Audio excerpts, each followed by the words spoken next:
Well, prophets, I pray because I see explosions. I pray in Jesus' name.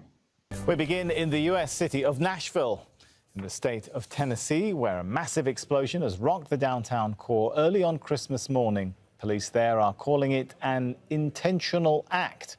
They say the blast was linked to a vehicle. 3 people have been injured, but no fatalities have been reported. Several rows of buildings have been damaged.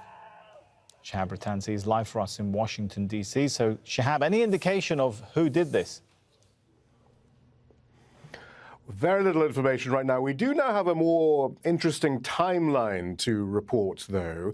It seems that around 1200 GMT, just before 1200 GMT, police were called about a suspicious RV, that is a recreational vehicle, what we call a motorhome or a camper van in the rest of the world.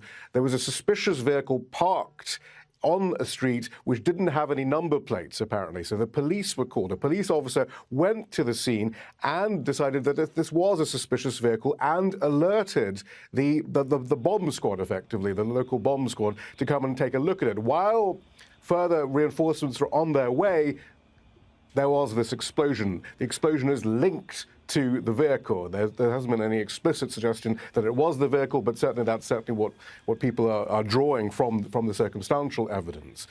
An enormous explosion. We're seeing from social media that people miles away felt the explosion. We're seeing the damage in all the video that's being released. Around 20 buildings at least have been damaged. We should correct some reporting that we had earlier, though, that this was outside the AT&T skyscraper. That's actually around the corner from here, but it was in the vicinity of an AT&T building that's used, which has lots of switching equipment for the local telecommunications infrastructure, also around lots of restaurants. It's a recently gentrified area on the riverfront in Nashville. We understand the FBI has now taken control of the investigation, and we are expecting another update shortly from local authorities, perhaps the mayor or the FBI.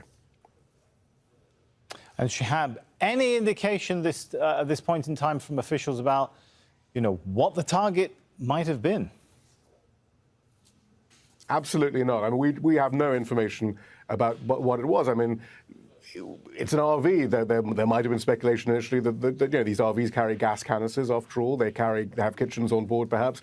But we have no information. I mean, it's pure speculation right now. All we can say is have a circumstantial evidence that it occurred early on Christmas morning. And in fact, authorities are saying it's very lucky that this happened at a time when there weren't that many people around, just the people who were living in the adjacent buildings, the various loft-style apartments that are around. Only 3 people were injured, not critically, but they have been taken to hospital.